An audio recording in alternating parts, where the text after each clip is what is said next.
السميع العليم من الشيطان الرجيم. بسم الله الرحمن الرحيم. الحمد لله رب العالمين. أصلي وأسلم صلاة وتسليما يليقان بمقام سيد الأنبياء وإمام المرسلين. أشهد أن لا إله إلا الله ولي الصالحين، وأشهد أن سيدنا وحبيبنا وعظيمنا وشفيعنا محمد رسول الله صلوات ربي وسلامه عليه. Sur notre spiritualité et sur notre corps aussi, sur notre santé, sur notre bien-être. Donc les enseignements du prophète sallallahu alayhi wa sallam ont leur bienfait. Nous avons vu aussi que les nuits de cette période-là, ce sont des nuits qui sont plus prolongées que les nuits des autres saisons.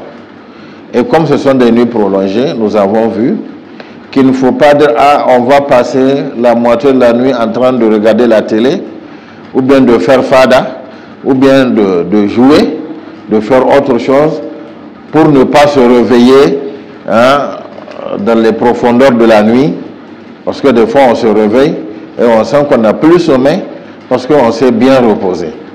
Parce que les nuits sont froides et pendant la saison froide, quand il y a la fraîcheur, ça fait se reposer. Ça favorise le repos du cerveau. Le cerveau récupère, le corps récupère. Nous devons plutôt dormir tôt. Comme ça, nous allons nous réveiller dans le dernier tiers de la nuit. Si nous dormons tôt, c'est sûr que se réveiller dans le dernier tiers de la nuit sera facile pour nous. Puisque les nuits sont prolongées et puis on se repose le plus, on va avoir assez de dormir et on va se réveiller. Et une fois qu'on se réveille dans le dernier tiers de la nuit, on répond à l'appel d'Allah qui est en train d'appeler. Où sont ceux qui vont me demander pour que je leur donne? Où sont ceux qui vont demander mon pardon pour que je leur pardonne? Où sont ceux qui vont se repentir pour que je valide leur repentir? En ce moment, Allah sera en train de faire la promotion de ses bienfaits, de chercher celui qui veut en bénéficier pour lui donner. Et c'est la période, c'est le moment au cours duquel Allah se rapproche le plus de ses créatures. Comme l'a dit le prophète sallallahu alayhi wa sallam, c'est dans les profondeurs de la nuit. Aqrabu ma yakunu al-abdu min ibadihi fi jawfil layl. Le temps où Allah est plus proche de ses créatures, c'est dans les profondeurs de la nuit. Et si nous nous mettons en prière dans ces profondeurs de la nuit et que nous mettons dans les prosternations, nous serions nous aussi rapprochés le plus d'Allah.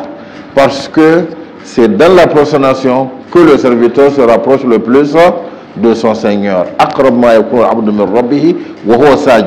Donc le moment où le serviteur est plus proche de son Seigneur, c'est lorsqu'il est en prosternation.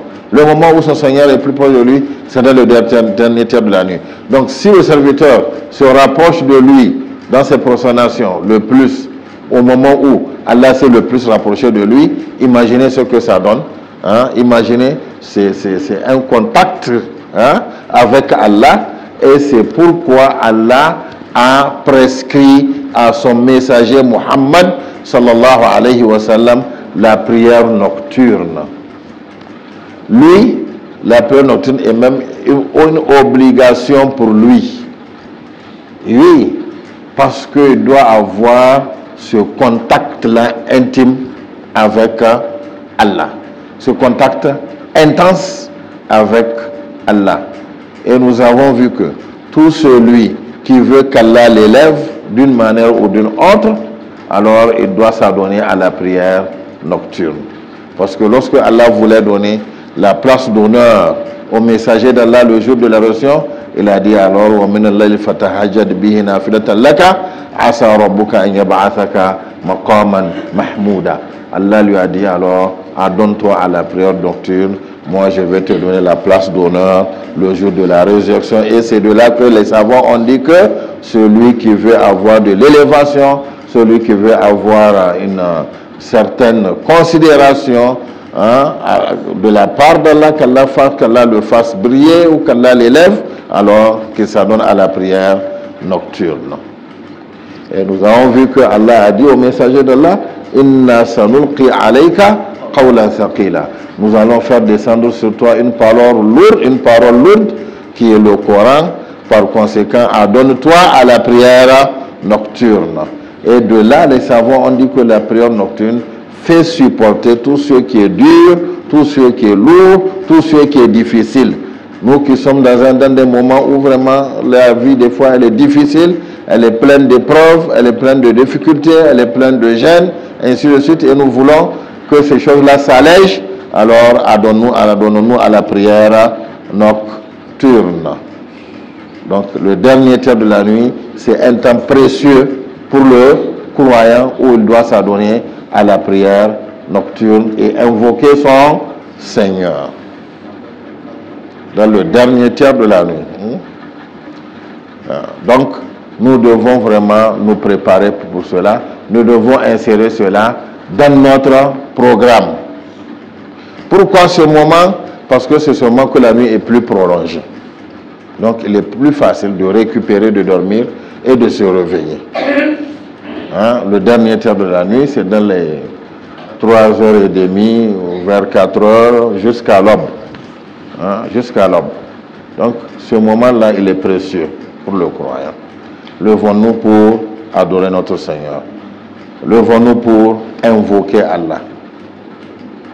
Maintenant, les difficultés qui sont liées à cette période-là pour le croyant.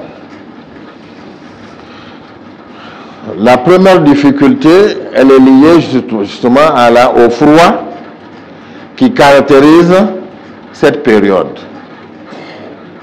Et si vous remarquez, dans presque toutes les mosquées, dans cette période-là, à la prière de l'aube, vous allez voir que les rangs sont moins nombreux, les mosquées sont moins remplies que pendant les autres périodes.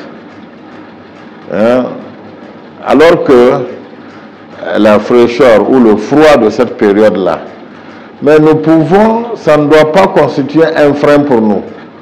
Premièrement, dormons-nous tôt. Ne disons pas que nous allons passer un bon moment de la nuit pour ne pas nous réveiller. Ça, c'est une erreur. Ce n'est pas une analyse de croyant. Ce n'est pas une analyse de musulman. Le musulman lui dit, je dois profiter pour dormir tôt, comme ça je vais me réveiller dans le dernier tiers de la nuit. Et ce dernier tiers de la nuit-là, nous devons essayer de le relier le plus à la prière de l'aube. Quand nous nous réveillons, adorons Allah jusqu'à l'aube.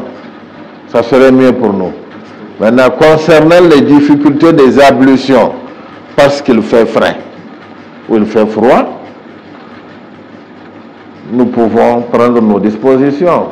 Si nous savons que faire les ablutions avec l'eau, c'est gênant, c'est difficile, il suffit de chauffer l'eau, c'est fini. Les moyens de chauffer l'eau, ils sont nombreux et ils sont à notre disposition.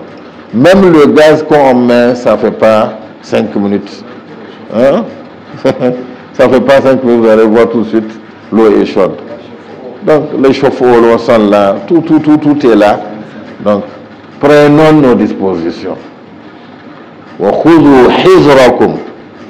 Allah a dit prenez vos dispositions. En tant que croyant, prenez vos dispositions. Vous pouvez avoir votre thermos à côté. Vous chauffez l'eau, vous mettez dedans. Dès que vous vous réveillez, vous ouvrez, l'eau est toujours chaude, vous faites vos ablutions. C'est ça. Les thermos aujourd'hui, alhamdoulilah, il y en a beaucoup, ça ne coûte pas très cher comme avant, où c'était un peu rare. Maintenant, vous trouvez les thermos partout. Alors, chauffons notre eau et conservons-la. Dès que nous réveillons, levons-nous. Faisons tout ce qu'il faut et faisons les ablutions. Si on ne peut pas, si on fait pas, on prépare pas l'eau, on dépose. Quand on se réveille, les moyens de chauffer l'eau sont là. Chauffons l'eau vite et puis faisons nos ablutions.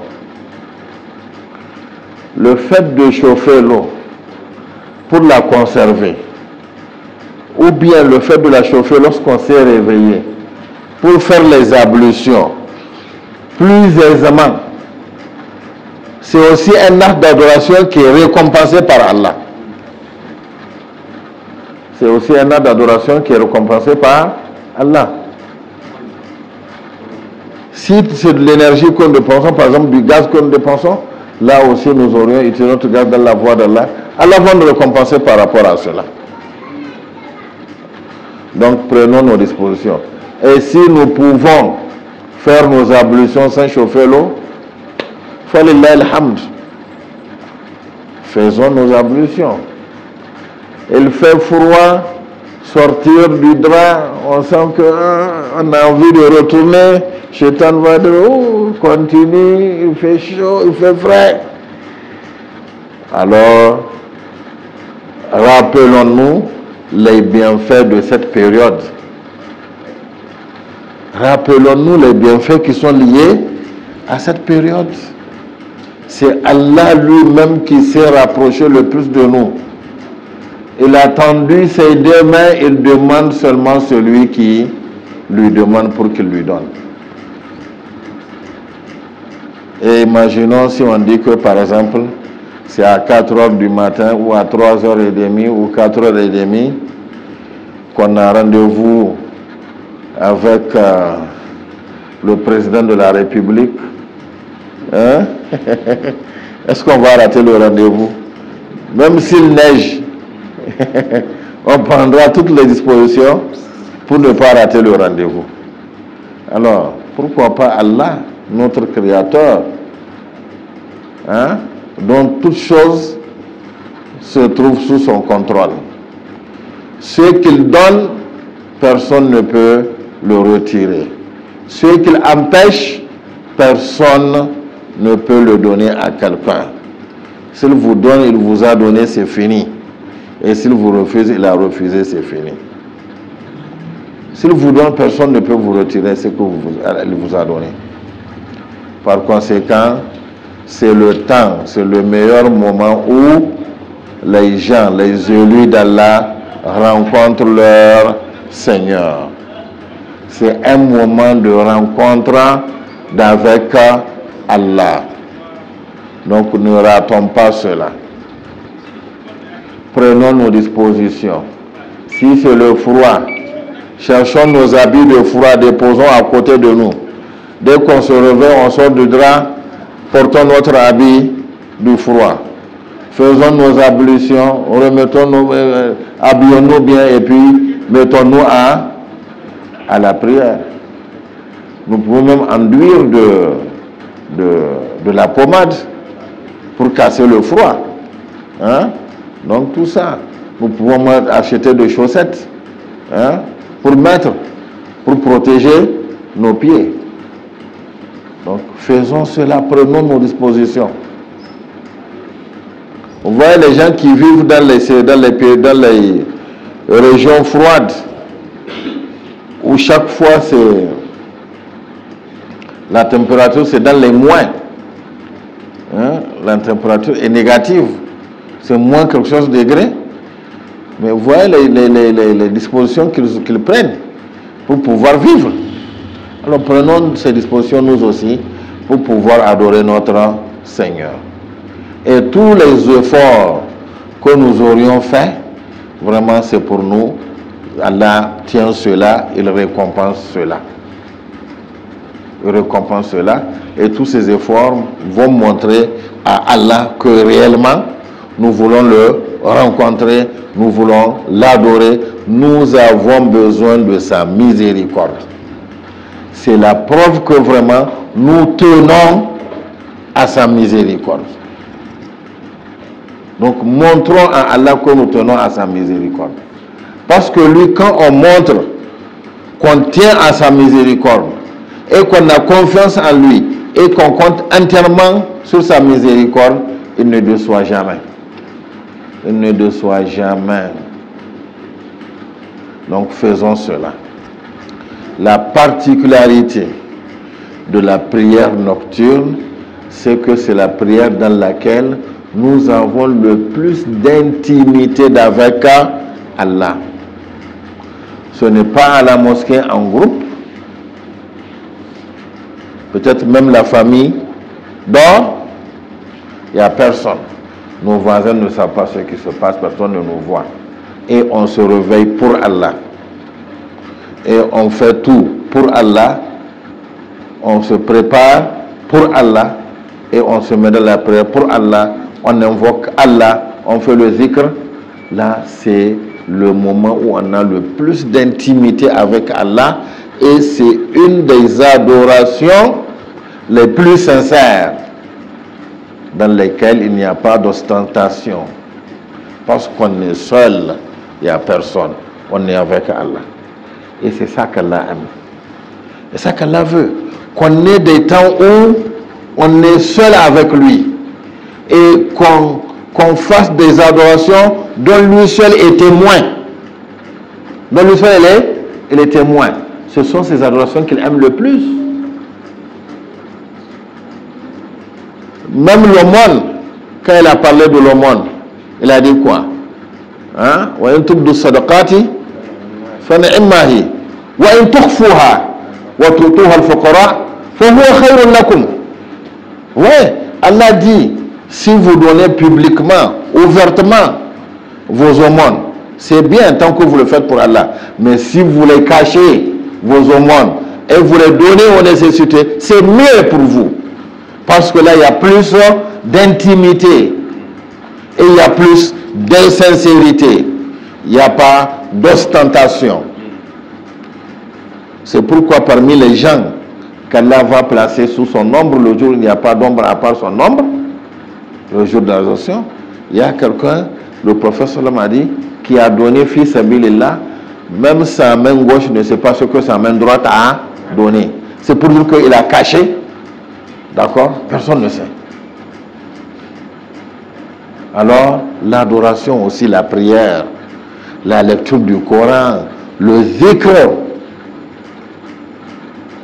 Personne ne nous voit avec notre chapelet. Personne ne nous voit avec le Coran. Personne ne nous voit debout. Allah seul nous voit, lui et ses anges. C'est ça même la preuve de la sincérité. Et celui qui s'adonne à ces adorations-là, où il est seul avec Allah, avec le plus d'intimité, il n'y a pas de témoin à part Allah, Allah lui donne la sincérité dans toutes ses œuvres. Oui, cette sincérité-là, Allah la développe dans son cœur. Vous savez, même quand il est groupe, il est sincère, parce que lui, il a l'habitude de s'adresser uniquement à Allah, de faire pour Allah, de se réveiller malgré le froid pour Allah, de préparer de l'eau chaude uniquement pour Allah, d'acheter, je ne sais pas, son thermos uniquement pour Allah, de chauffer l'eau réservée uniquement pour Allah, de prendre les dispositions pour prier uniquement pour Allah alors que personne ne le voit. C'est ça l'adoration de sincérité. وَمَا أُمِرُوا إِلَّا لِيَعْبُدُوا اللَّهَ مُخْلِصِينَ لَهُ الدِّينَ حُنَفَاءَ. Allah n'attend de nous que de l'adorer lui seul, en lui vouant un culte sincère, exclusif. Un culte dans lequel on ne cherche que l'agrément d'Allah. Et il n'y a personne pour témoigner, il n'y a personne pour voir ou pour entendre. On est seul avec Allah, on le fait pour Allah seul. C'est ça. Ça, Allah aime ça beaucoup. Donc le croyant doit le développer. Vous voyez, c'est pourquoi l'ange Jibril alayhi salatu wassalam a dit au prophète Muhammad sallam que Qiyamul Layl sharful mu'min. Hein? Sharful mu'min, c'est l'honneur du croyant. Parce que c'est le moment où il y a plus de sincérité. Il s'exerce à la sincérité. Il fait pour Allah.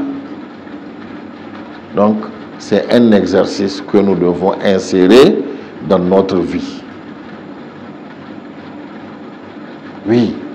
Un jour, le prophète sallallahu alayhi wa sallam a parlé de l'un de ses compagnons, devant l'un de ses compagnons, il a dit, oh, lui là, il était vraiment un bon serviteur d'Allah, n'eût été que il a délaissé la prière nocturne.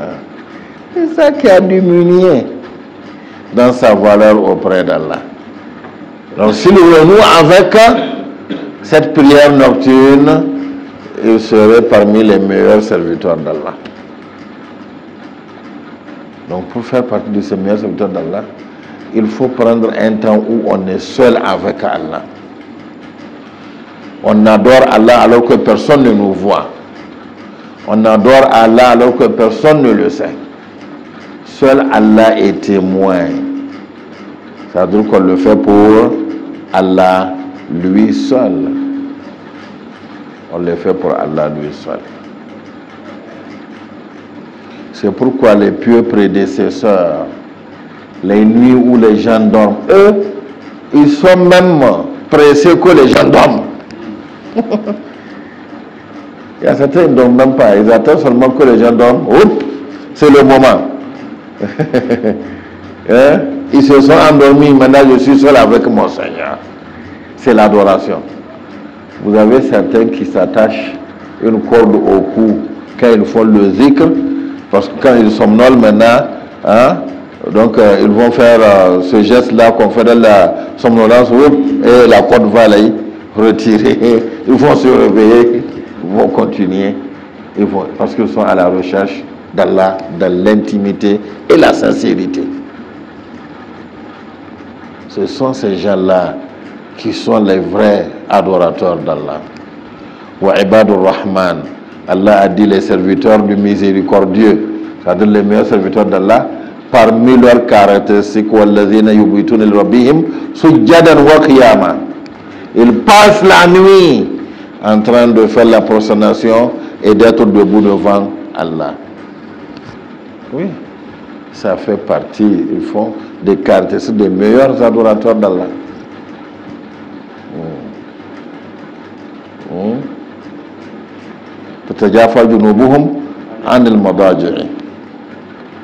Ils se réveillent, leur corps se décolle de leur lit où ils se couchent et maintenant ils s'adonnent à la prière. Khawfan wa tama'a. Ils craignent Allah et ils espèrent à la miséricorde d'Allah. Pendant que les gens dorment. Pendant que les gens dorment. Afshu salam wa at'imu at-ta'am wa sallu wan nasu niyam tadkhuluna al-jannata bisalam. Le prophète sallallahu alayhi wa sallam a dit, répandez le salam, assalamu alaykum partout où vous passez. Et donnez à manger aux gens, aux nécessiteux. Et priez pendant que les gens dorment. Il n'y a personne entre vous et votre Seigneur. Il n'y a aucun témoin à part votre Seigneur. Si vous faites cela, ces trois-là, vous répandez le salam, vous donnez à manger, et puis vous dormez et vous priez pendant que les gens dorment, vous entrerez au paradis en toute quiétude. Sans, comment on appelle ça, sans dérangement, sans tracasserie. Sans tracasserie, avec laisser passer, vous découvrez, oh, entrez.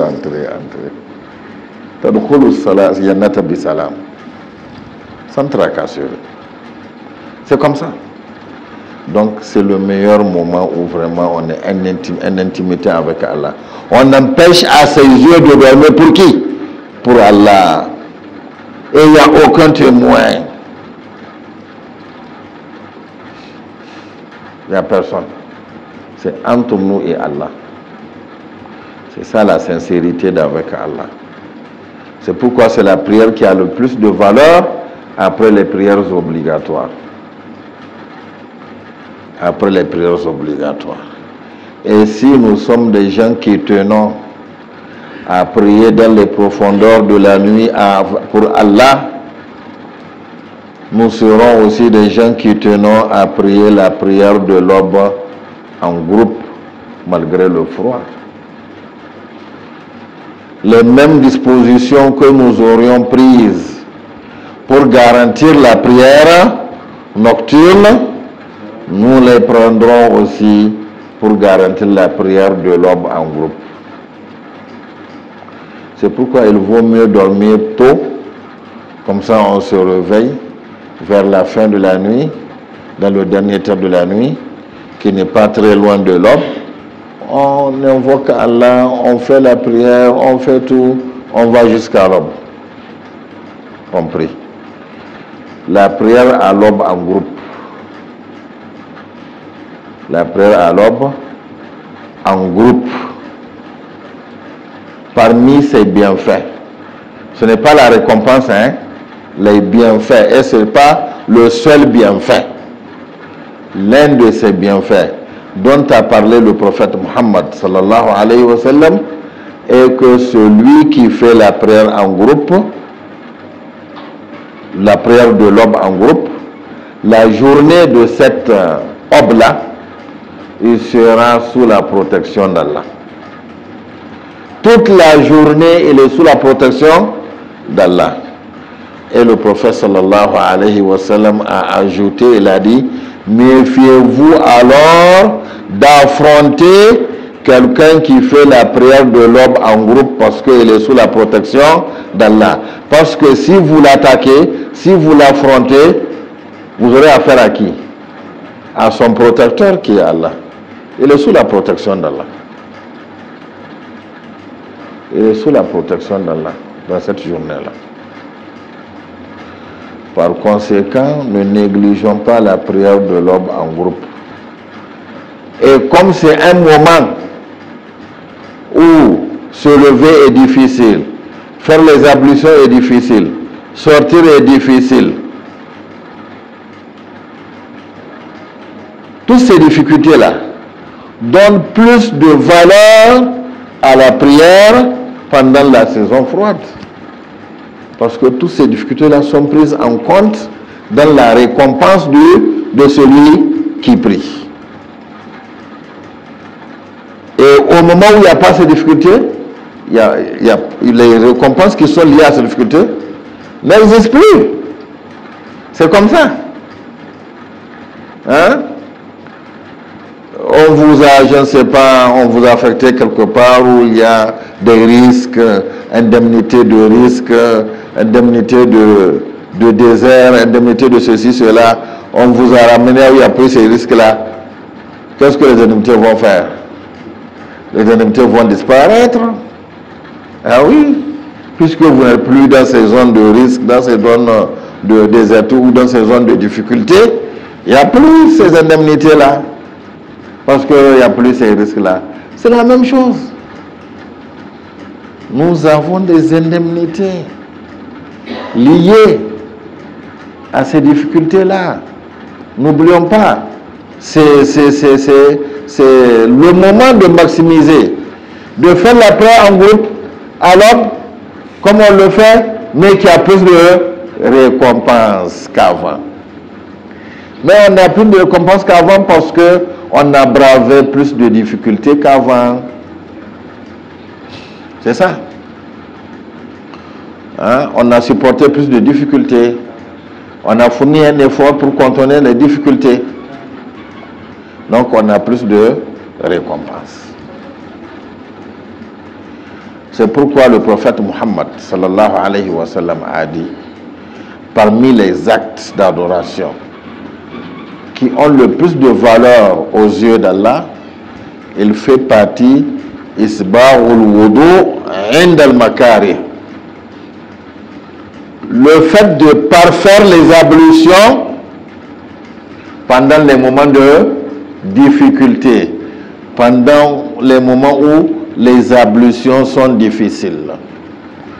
Le fait de bien faire les ablutions au moment où les ablutions sont difficiles, ça fait partie des actes d'adoration qu'Allah aime le plus. Ça rapproche le plus d'Allah, ça élève le plus. Et ça ne veut pas dire que forcément on aura fait les ablutions avec de l'eau froide ou de l'eau froide et qu'on aura supporté le froid. Non.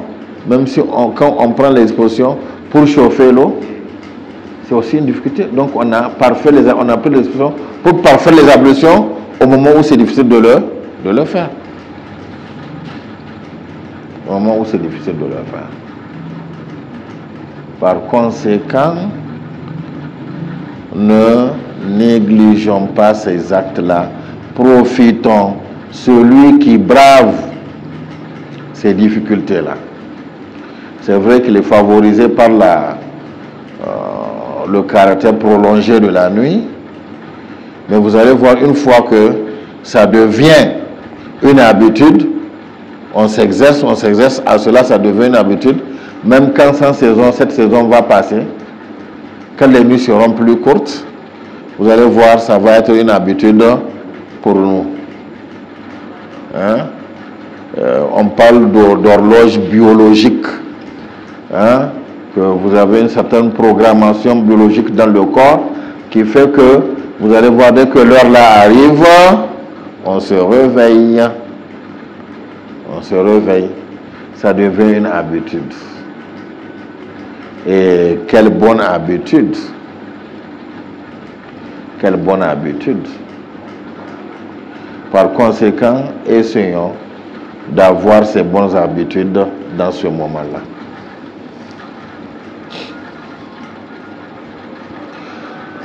L'autre difficulté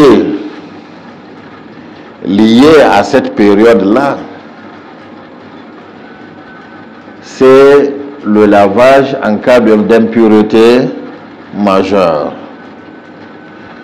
Le lavage en cas d'impureté majeure. Quelle que soit la raison de cette impureté majeure, que cette impureté soit à la suite d'un rêve ou de la sunna, cette impureté, nous ne devons pas la laisser sur nous. Par conséquent, si c'est une impureté que nous-mêmes nous avons programmée, alors programmons aussi l'eau pour se laver après cette impureté. Si c'est une impureté qui nous a surpris, qui est venue d'elle-même dans le rêve ou quelque chose de similaire, alors levons-nous, ne soyons pas paresseux. Lavons-nous, purifions-nous. Et si il arrive qu'il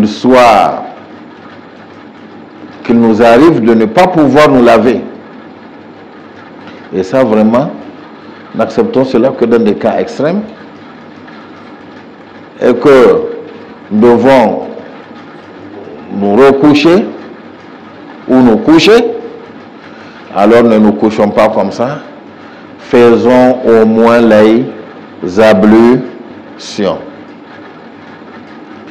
Faisons au moins les ablutions. Ne nous couchons pas totalement impurs, parce que c'est un risque pour nous. Oui, oui. C'est pourquoi le prophète Muhammad sallallahu alayhi wa sallam a dit que celui qui se serait rendu impur par suite de la sunna et qui pense qu'il va encore retourner à la sunna, donc, et qu'il veut se coucher un peu, alors qu'il fasse au moins ablutions.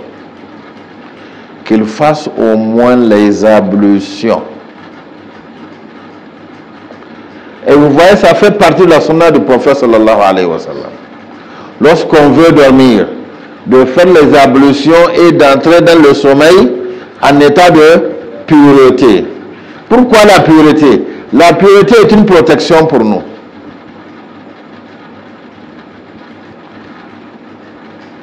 Ceux qui envoient des sorts aux gens, ceux qui font leur sihr, leur magie aux gens, pour envoyer aux gens, pour que ça atteigne les gens et faire leur effet. Ceux qui envoient des djinns aux gens pour leur empêcher ceci, ou leur causer tel ou tel tort, ceci ou cela. Le moment où ce sort ou ce djinn-là arrive à attaquer le croyant, c'est quand il est impur. Ça fait partie des moments où les portes sont ouvertes pour ces choses-là. Donc si nous dormons en état d'impureté, nous laissons les portes ouvertes. Quand le djinn vient, hop, il entre seulement. Quand le sort vient, hop, il attaque seulement. Il attaque parce qu'il n'y a pas de protection. Mais lorsque on fait au moins les ablutions, on fait les ablutions pour se coucher, ou on est tombé en état d'impureté, on fait au moins les ablutions pour se reposer. Là, cette ablution-là protège en attendant qu'on fasse le lavage. Sinon, le mieux, c'est de faire le lavage pour être en état de pureté totale. Ça, c'est quand on sent des difficultés, on n'arrive pas à le faire. Il faut faire au moins les ablutions. Rester en état d'impureté, c'est un risque. Surtout dans le sommeil. Surtout dans le sommeil. Les charlatans et les magiciens, ils travaillent la nuit quand les gens dorment. Et pour attaquer quelqu'un quand il est en train de dormir, s'il est en état d'impureté, c'est plus facile. Et ça, nous avons eu l'expérience, un frère qui était recherché par quelqu'un, recherché dans l'autre sens.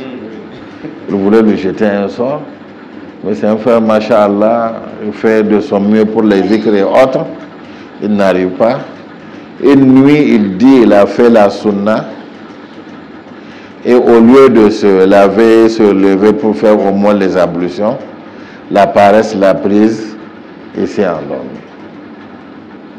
Et quand il s'est endormi, il a vu un djinn qui a pris la forme de cette personne-là pour venir l'attaquer. Heureusement, alhamdoulilah pour lui, il s'est réveillé aussitôt en sursaut. Il s'est lavé. Il a fait la lecture de l'eau, il s'est lavé, il a fait un traitement de quelques jours. Et alhamdoulilah, le sort ne l'a pas dominé. Et ce gars-là l'a vu quelques jours après pour lui dire, mais toi là, tu es protégé par tes invocations, hein? Et ce gars-là ne savait pas que lui, il l'a vu pour lui, parce que quand il le voit, il lit tout ça là, il ne pensait pas qu'il lui fait des choses. Il y a des gens, ils sont comme ça. Vous n'allez jamais savoir qu'ils vous font des choses. Quand vous les voyez, ils sont gentils avec vous, ils sont souriants, ils font ceci, ils font cela. Alors que pour une raison ou une autre, ils vous font des choses, ils travaillent sur vous. Donc si nous voulons être, c'est dangereux. Si nous voulons être à l'abri de ces gens-là, wallahi, ne négligeons pas la pureté. Le fait de rester en état de pureté. C'est pourquoi les pieux prédécesseurs, même quand leur ablution se gâte, pas la purification majeure, l'ablution même, il faut qu'ils refassent d'autres ablutions, ils ne restent pas sans ablution. Parce que l'ablution ou les ablutions sont une protection. La purification là qu'Allah nous a donnée, c'est une protection.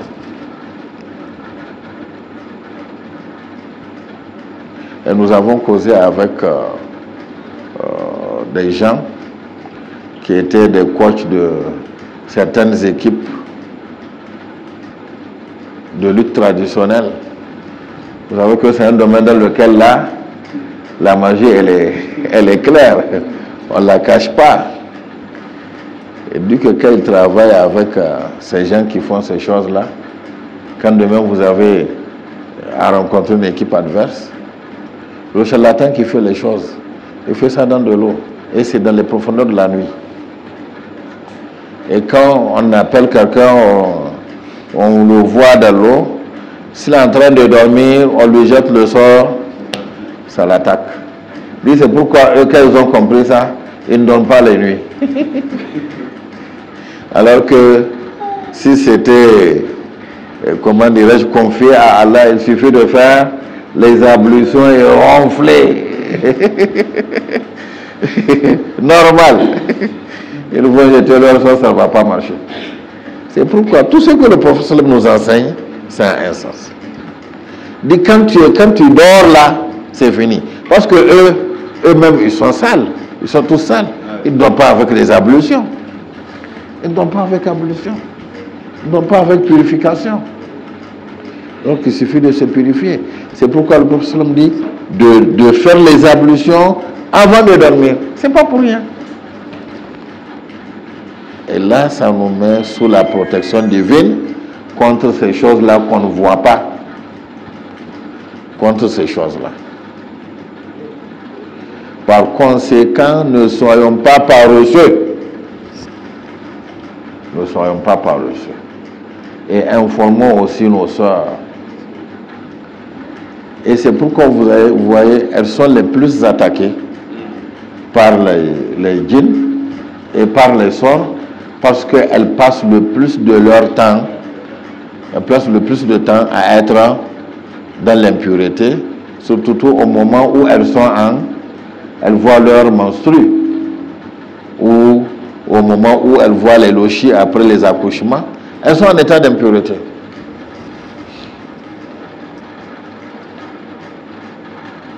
Mais là, même en étant en état d'impureté, si elles font les ablutions, ces ablutions-là, c'est vrai, une fois quelqu'un disait, mais pourquoi faire les ablutions alors que quelqu'un qui est en état d'impureté majeure, l'ablution n'est pas valable. Mais l'ablution, elle n'est pas valable pour prier, pour faire les actes d'adoration, mais elle protège.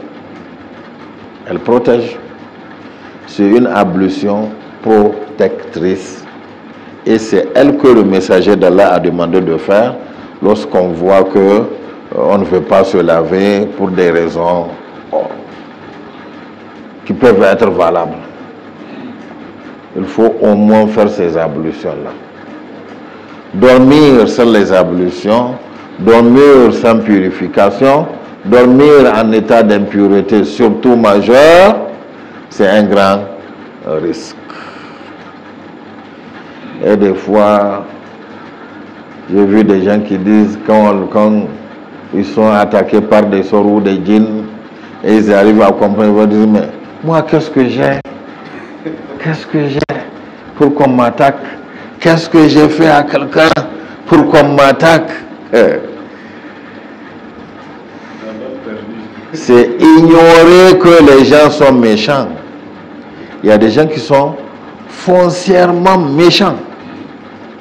Voir quelqu'un en train de vivre normalement même, c'est un problème pour eux.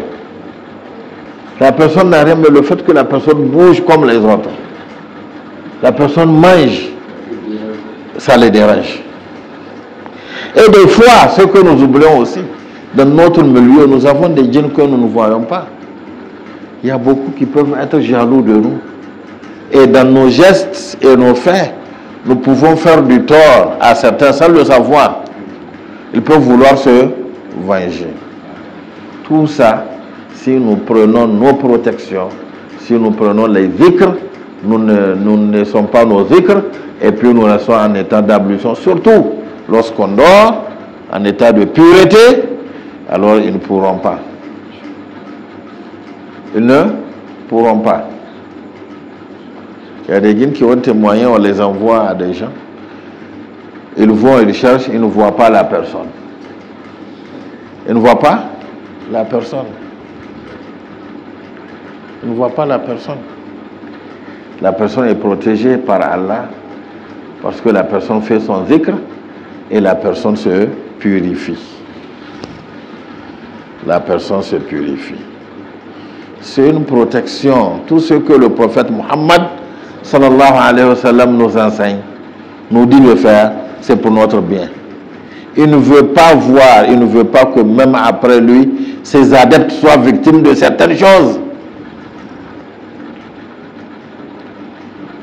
Et des fois, quand on ne prend pas les choses, on va dire, ah, mais c'est des choses qu'on ne peut pas éviter. Ce sont des choses qu'on peut éviter. Prenons nos dispositions. Wa khudhu hizrakum. Allah l'a dit. Hein? وَدَى الَّذِينَ كَفَرُوا أَن تَغْفُلُوا عَنْ أَسْلِحَتِكُمْ وَأَمْتِعَتِكُمْ فَيَمِيلُونَ عَلَيْكُمْ مَيْلًا واحدا, n'est-ce pas? مَيْلَةً واحدا. Les mécréants auraient voulu que vous jetiez vos armes, vos protections et tout, et qu'ils vous voient et qu'ils se ruent sur vous d'un seul coup, ils finissent avec vous. Sur le plan spirituel aussi, c'est comme ça. Voilà, il y a des gens, moi j'ai vu 2 frères qui étaient partis au Nigeria en études. Et c'est en ce là-bas qu'ils ont compris réellement l'islam. Ils se sont adonnés à l'islam. Il y a des djinns qu'on leur a envoyés à cause de l'islam. Il y a une communauté de djinns mécréants qui a dit, ces gens-là, ils excellent dans l'adoration. Allez. Ils les ont dérangés durant des années à cause de leur foi, parce qu'ils se sont attachés à Allah. Par conséquent, les risques sont nombreux. Les raisons pour lesquelles on peut nous attaquer sont nombreuses. Et ne voyons pas l'apparence. Les gens prient, les gens font le hajj, les gens font... Il y a des gens même qui font du hajj de shirk. C'est parce que le charlatan lui a dit d'aller faire le hajj. C'est pas pour Allah. Ah oui. Hey. Le charlatan, c'est lui qui dit il faut aller au hajj cette année. Et il faut faire ceci, il faut faire cela. Ou dans les rites, il ne faut pas faire ceci, il ne faut pas faire cela. La personne va aller. C'est un contrat avec le diable. Parce qu'on l'a dit à la personne que ce que tu veux là, il faut ça. Et la personne est convaincue. Donc ne voyons pas l'apparence, les pratiques, ainsi de suite. On ne sait jamais. C'est Allah seul qui sait. Donc ne baissons pas la garde. Prenons toujours nos dispositions. Soyons toujours sur le qui-vive. Ouais. Ne baissons jamais la garde, sinon on peut nous mettre KO. Ah oui. Par surprise. Ah oui. Donc, cette purification-là, une fois que vraiment on est impur, même s'il y a des difficultés liées au feu et autres, alors chauffons l'eau, ou bien toujours ayons notre thermos, ayons toujours de l'eau chaude toutes ces nuits-là. Par conséquent, prenons disposition, c'est pour notre bien-être, c'est pour nous-mêmes. Qu'Allah nous facilite le travail, qu'Allah nous fasse mieux profiter des bienfaits qui sont liés à cette saison et qu'Allah nous éloigne tout mal qui est lié à cette saison-là, qu'Allah nous guide davantage, qu'il nous affermisse et qu'il nous fasse mieux comprendre notre religion. ربنا لا تؤاخذنا إن نسينا أو أخطأنا ربنا ولا تحمل علينا إصرا كما حملته على الذين من قبلنا ربنا ولا تحملنا ما لا طاقة لنا به واعف عنا واغفر لنا وارحمنا أنت مولانا فانصرنا على القوم الكافرين اللهم ارحمنا يا قريب يا سميع مجيب الدعوات وارحم أمتنا رحمة عامة اللهم ارحمنا وارحم أمتنا رحمة عامة اللهم ارحمنا وارحم أمتنا رحمة عامة فرج هموم المهمومين ونفس كروب المكروبين وقض الديون عن المدينين واشف مرضانا وارحم موتانا اللهم يسر لكل معسر اللهم يسر لكل معسر اللهم يسر لكل معسر موت محمد صلى الله عليه وسلم اللهم صل على محمد وعلى ال محمد كما صليت على إبراهيم وعلى ال إبراهيم وبارك على محمد وعلى ال محمد كما باركت على إبراهيم وعلى ال إبراهيم في العالمين إنك حميد مجيد سبحان ربنا رب العزة عما يصفون والصلاة والسلام على المرسلين الحمد لله رب العالمين. Al Shooting, vivez nos productions autrement.